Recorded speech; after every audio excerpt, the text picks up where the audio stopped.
a los mitos y a los dioses. Nos vamos al Monte Olimpo. El Monte Olimpo.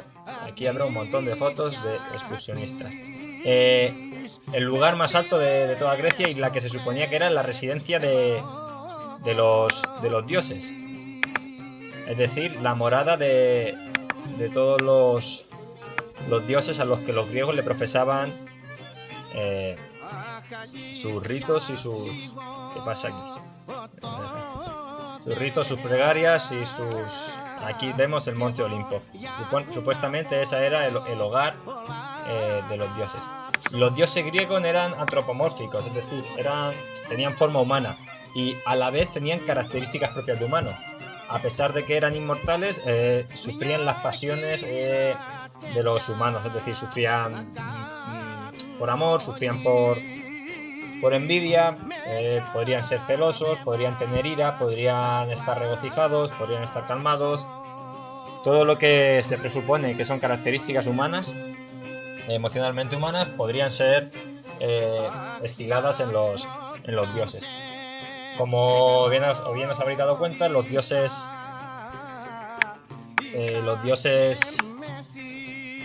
griegos eran múltiples, de tal manera que los griegos se abrazaron al politeísmo que acogieron de la cultura micénica y de la cultura minoica.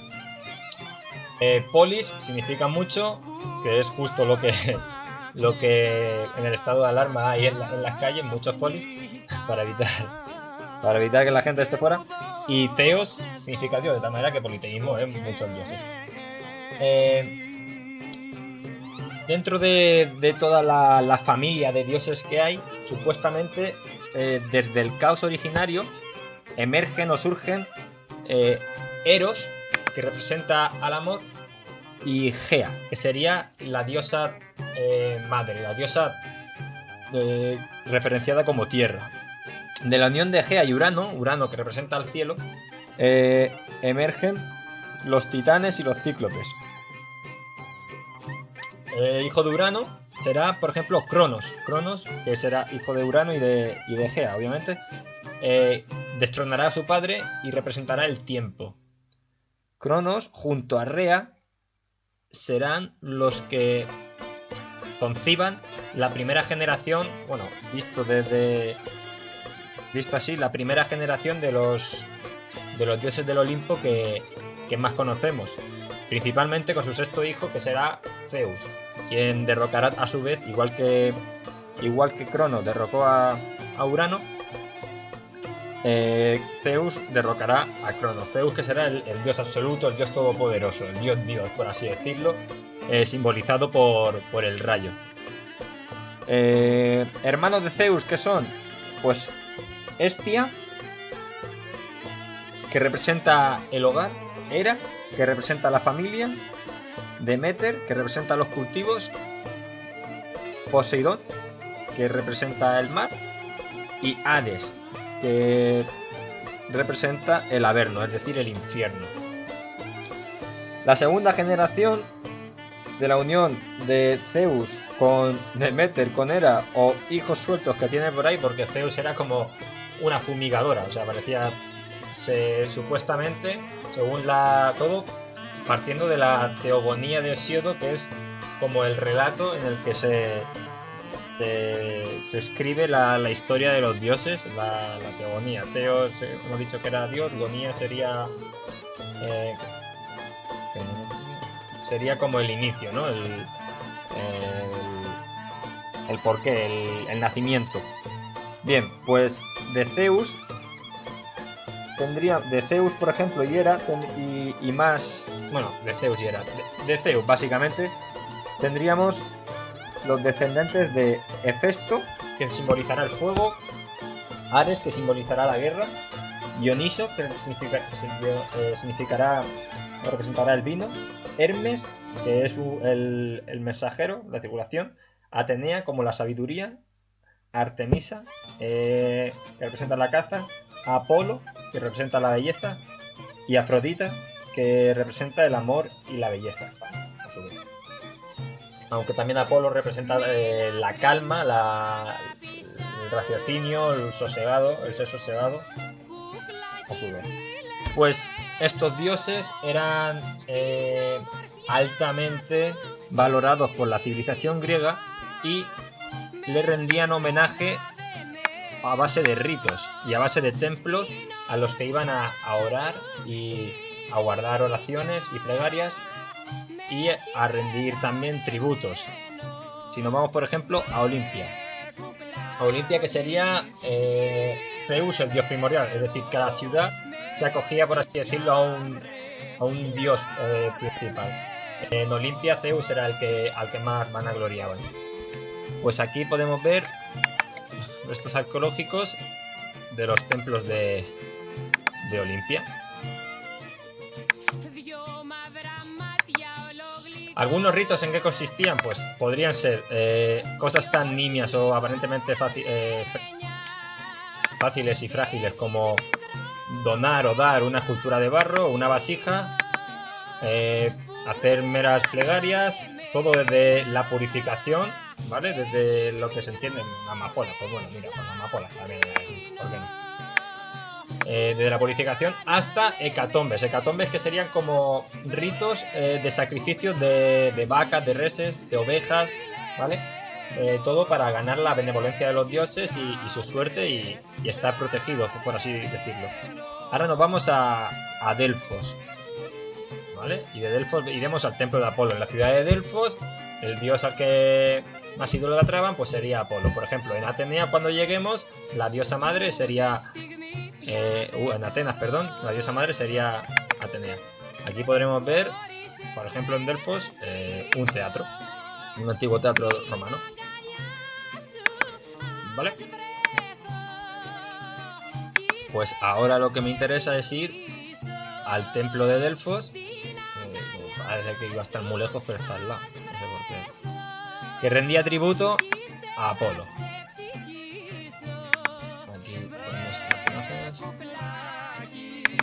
Pues eso sería. En el libro también tenéis una imagen del mismo templo. A ver si encuentro una muy similar. Vaya por Dios. Mira, por ejemplo, esta, desde otra perspectiva, también la tenéis en el libro en la página 199, si no me equivoco. Bueno, como seguía, que los sacrificios podrían ser desde animales, desde el ganado, hasta propios sacrificios humanos. Es decir, que podían sacrificar incluso a niños puros, a vírgenes, puesto que se supone que la sangre virgen era la más purificada y entonces los dioses iban a tener un mejor comportamiento, iban a trazar un mejor destino para o a defender a los humanos, dicho. Pues bien, a base de todo esto que hemos dicho se construye la civilización griega. Entonces, el origen común de la cultura minoica y la cultura micénica, la misma lengua del alfabeto serial que se acoge desde la cultura micénica y la cultura minoica, y los poemas de Homero junto a la teogonía de Hesiodo y los mismos dioses y los mismos ritos. También, a su vez, las mismas formas de vivir, es decir, las mismas actividades económicas. Aunque si nos vamos hacia atrás aquí,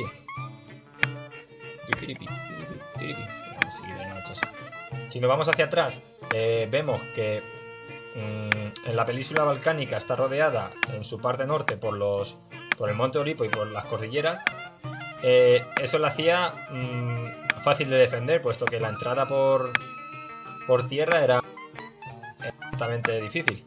¿Qué pasaba a su vez? Que también el transporte por tierra, es decir, el comercio por tierra, era impracticable o era difícil de llevar a cabo por parte de los griegos. Y a su vez, por las condiciones de monte, la agricultura, aunque sí que cultivaban trigo, vid y olivo, era minoritaria. Bueno, era minoritaria respecto al comercio, puesto que todo lo dado del mar lo aprovechaban y transportaban sus mercancías, iban intercambiando o comprando con otras politas de ciudades entre ciudades. De ciudades entre ciudades iban comerciando. Este auge marino o marítimo, mejor dicho, llegaría luego a suponer lo que viene a ser la extensión de la civilización griega al colonizar el Mediterráneo, al llegar a otros sitios y allí introducir su cultura y arraigar con profundidad y crear nuevas polis o nuevas ciudades. Bien, entre las ciudades que destacamos, pues por ejemplo, he puesto unas cuantas, pero está que si Tebas, que si Efeso, que si Mileto, que si Halicarnaso, Corinto. Pero las dos principales focos de la civilización griega serán Esparta y Atenas, que no la veo. Así, aquí, Atenas. Si nos vamos a Esparta, que no he conseguido muchas fotos, será una sociedad más belicosa, más militarizada, que se centra más por así decirlo, en la guerra, en crear combatientes, en la ruralidad. Marchamos por nuestras tierras, por nuestras familias, por nuestra libertad. Marchamos. Daxos. Qué agradable sorpresa. La mañana está llena de sorpresas, Leónidas.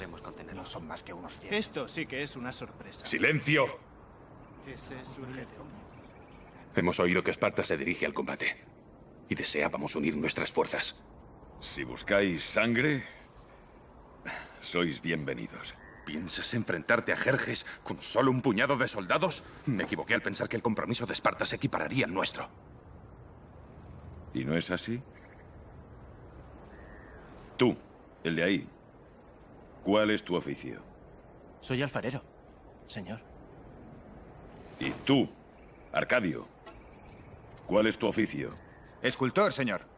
Escultor, ya. ¿Y tú? Soy herrero, señor. ¡Espartanos! ¿Cuál es vuestro oficio?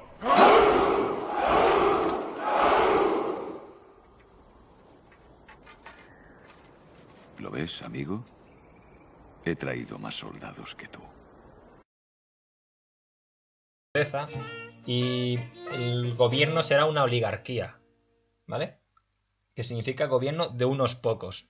Y de unos pocos que normalmente está asociado a los más fuertes o a los más ricos o por así decirlo. Mientras, por el otro lado, estará Atenas, cuya forma de gobierno principal fue la democracia. Aunque, como más tarde veremos, no tiene las mismas similitudes, aunque tiene ciertas similitudes con lo que hoy concebimos con democracia. Hay un distanciamiento muy amplio entre la democracia ateniense de su día y la democracia que tal y como la concebimos ahora. En Atenas se reunían en asambleas, solían ser, al estar en comunión con la diosa Atenea, solían hacer más gala de esa sabiduría y defender un pensamiento más racional, por así decirlo. Serían como dos caras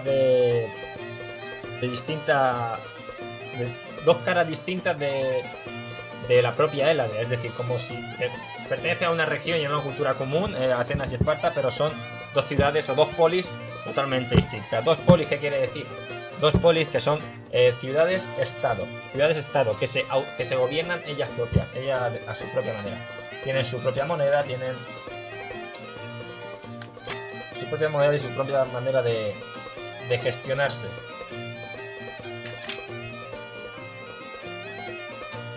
Y normalmente solían estar bien protegidas al estar en zonas montañosas, y además solían construir en la parte alta la Acrópolis, que era la ciudadela amurallada, y normalmente ahí se reunían los principales templos y edificios religiosos en los que iban a rendir culto y a realizar los ritos. Y en la parte baja se organizaban los barrios, que era donde se situaba el mercado y el ágora, el espacio público al que acudían los ciudadanos para vertir sus opiniones y sus pensamientos acerca de la gestión de la ciudad y de cómo se podría hacer de alguna manera. Ya entraremos más tarde en quiénes serían ciudadanos o no en Atenas. Y bueno, eso es básicamente, en Atenas vamos a ver alguna fotito de la Acrópolis, claro, antes de marcharnos. Aunque es básicamente el inicio de este tema. Igual se ha hecho un poco extenso el vídeo, pero la idea es que... Mira qué bonito, mire qué bonito. La idea es que intentéis coger eso, era por la ciudad, ya está. Mira, esto sería una imagen de la ciudad y en el centro y en la parte más alta estaría la Acrópolis ateniense, que será un lugar de mucha afluencia turística en todo el mundo, porque al fin y al cabo han pasado cerca de 2500 años o incluso más, quién sabe, y todavía siguen esos edificios ahí levantados. Tenemos un acervo común. Al fin y al cabo se extendió tanto la civilización griega que los propios romanos la adoptaron muchos de el propio politeísmo griego lo adoptaron los romanos, solo que cambiando su parte, ¿no? Por así decirlo, cambiando su nombre, adoptando y adaptando a los dioses.